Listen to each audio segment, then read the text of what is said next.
Takot na takot po ako na kailangan ko na magpaalam sa para sabihin nyo na walang nangyari. Napakasakit para sa amin This is lahat. why we cannot act as though nothing happened last week.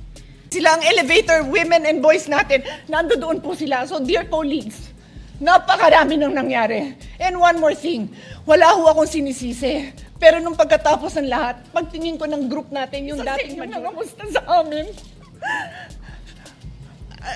Some of you I've known for 20 years, 10 years. And I didn't even hear any of you say, kumusta na kayo dyan? Napakasakit nun sa akin. And many of your statements today, Senator Risa, many of us, if not all, agree. But we all won't agree that parang walang nangyari. I don't know where that came from because I don't think anyone is treating it.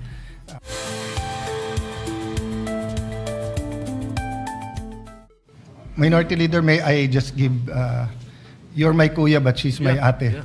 Yeah. Senator Pia. Mr. President, I also will not interpolate or make my own privileged speech today as requested by the Senate President. I reserve my right to make the proper interventions at the time that the Senate President and our other colleagues agree upon. But I just want to make this quick statement. Parang walang nangyari. Yan po ang statement ng ating butihing Senadora Risa Hontiveros. Siguro po para sa inyong mga wala dito. Pero para sa amin na nandito, napakaraming nangyari. Takot na takot po ako na kailangan ko na magpaalam sa mga anak ko. At yung staff ko, 2 pintuan ang pagitan ko sa putukan. Yung staff ko na si Claire, na 20 years na sa akin, nandun siya sa labas. Siya sa 12-year-old son. Kinuwento niya sa akin late na tumatakbo siya, hindi niya alam kung saan siya pupunta. Kaya para sabihin niyo na walang nangyari. Napakasakit para sa aming lahat na nandito.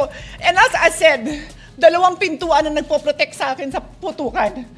Pero yung media, yung Senate staff, yung hindi naman makauwi dahil sila ang security, sila ang elevator women and boys natin, nandoon po sila. So dear colleagues, napakarami nang nangyari. And one more thing, wala ho akong sinisisi. Pero nung pagkatapos ng lahat, pagtingin ko ng group natin, yung dating majority group, walang ni isa sa inyong nangamusta sa amin. Some of you I've known for 20 years, 10 years. And I didn't even hear any of you say, kumusta na kayo dyan? Napakasakit nun sa akin. Sobrang sakit. So yun lang ang masasabi ko. Yes, I am very ready to share my story, to ask questions. Pero kung wala ho kayo dito, huwag niyong questionin yung mga nangyari sa mga nandito. Dahil nandito kami, kasama ng staff. Staff namin, Senate staff. You have your own story. I respect that. But please respect my own story. Thank you, Mr. President. Conducted by the Department of Justice, the Department of the Interior and Local Government, and the Philippine National Police, beginning to reveal various points. Patuloy pa rin ang investigasyon, Mr. President, at dapat lang. But still, this needs to be said. Kapag may nagpaputok ng barel, right here in the people's house, kapag naghasik ka ng takot sa mga empleyado, sa media, sa security personnel, at sa mga sibilyan, kapag may natroma dahil sa karahasan, at umuuwing nanginginig at hindi mapakali sa sariling bahay, lampas na ito sa isyu ng pamumulitika. Pambabastos na yan at pang-aabuso sa lahat-lahat ng ipinagkatiwala sa Senado bilang mga lingkod bayan. As we all know, democracy has always made room for disagreement. But, dear colleagues, hindi na ito political disagreement. Hindi na ito issue ng kampihan. What should trouble us is the manner by which this agreement is being settled, which reflects a broader national discourse that has become more coarse and unforgiving. When aggression is normalized and humiliation is treated as political currency. We cannot have a culture that proudly treats fellow Filipinos as enemies to be defeated, all in the name of clout. Yung mga pagbabanta, pambibintang, pananakit ng damdamin, hindi yan ang dapat ginagawang sukatan ng tapang. Kahit magkakatunggali sa politika, hindi tayo dapat ganyan sa isa't isa, lalo na dito sa Senado. Hindi ito tahanan ng ganyang kababang uri ng politika. Ngayon, higit sa kailanman, dapat manaig ang ating pagka-Pilipino. I refuse to believe na tayong mga Pilipino ay mga bulag na sumusunod sa sino mang politiko. I refuse to believe na wala nang natitirang malasakit, hiya o pagmamahal sa bayan. Kasi ang mga krisis, ang mga sakuna, hindi yan nagtatanong kung sinong kakampi mo sa politika. Lahat tayo tinatamaan at lahat tayo may responsibilidad. At tayo mismo, dito sa Senado, kaya nating magkasundo. In fact, all of the laws I myself have championed could not have passed without the support of those from across the political aisle. And I refuse to believe that this institution that has crafted laws for the most marginalized, that has conducted crucial investigations, that have moved the needle at various political junctures, is beyond repair or redemption. Let us remember, Mr. President, that we have a bicameral legislature with a Senate elected at large, precisely to have a body that can rise above parochial concerns and craft a vision for the entire nation. At kaya kong sabihin ng buong puso that this Senate has, at its best, shown that disagreement does not destroy our common duty. We have passed laws across party lines. That is why we cannot act as though nothing happened last week. Alam natin ang tama at mali. Alam natin kapag sumosobra na. And this is what our country needs from us now. For the Senate, in this difficult hour, to reflect the best of our people. May we prove worthy of the trust that our people have placed in us. Marami pong salamat sa inyo at sa lahat, Mr. President. You know, the curious thing is the prayer of Senator Kiko and the prayer of former Senate President Tito Soto yesterday. We all agree with it. We're just looking at it from different sides of the political lens.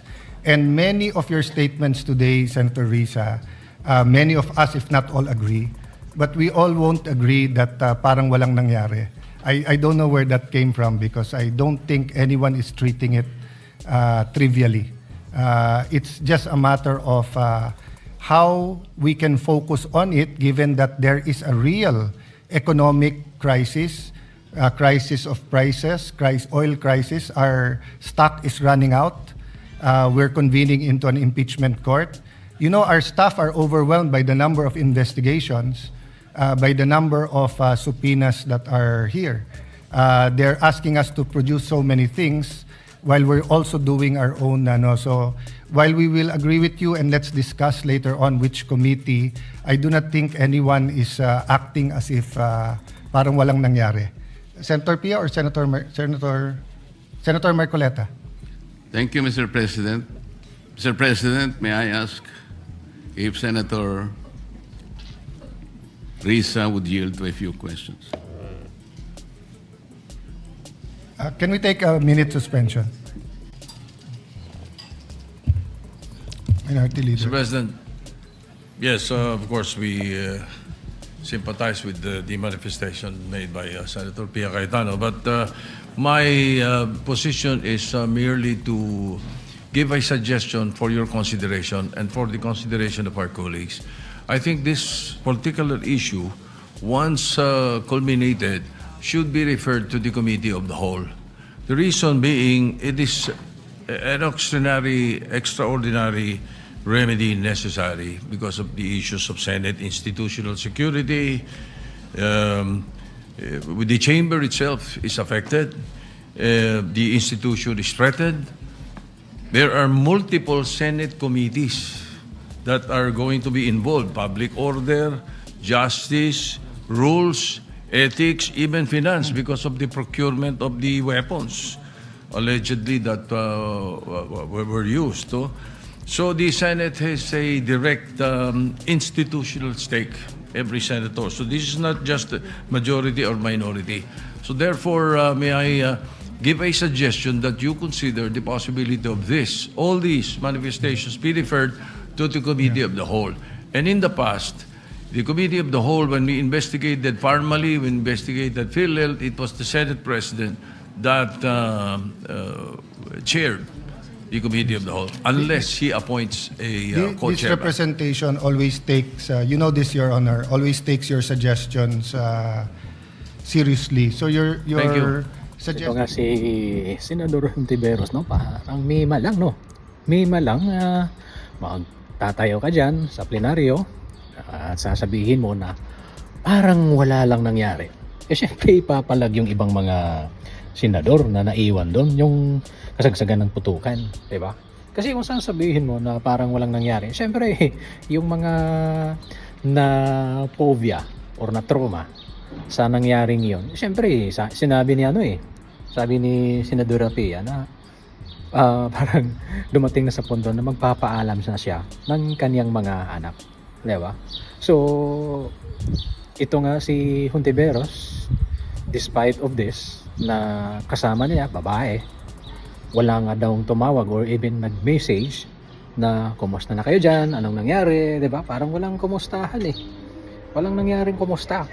Kaya medyo pumalag itong si Senador Pia Cayetano. Kasi sabihin mo naman na parang walang nangyari. Hindi pumalag din yung ang kanyang kapatid si SP Cayetano, di ba? So, para may ka lang, tatayo ka dyan.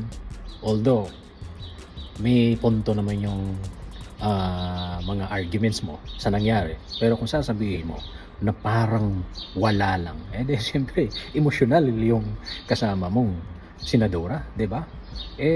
Dapat isipin mo, Senadora Hontiveros, kahit you are a different color from the politics, pero isipin mo, tao din yun.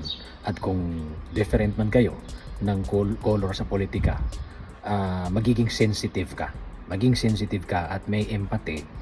What if kung yan ang nangyari sa'yo sa kasagsagan o sa kalagitnaan ng putukan, baka makaihi ka na sa kahadlok, di ba?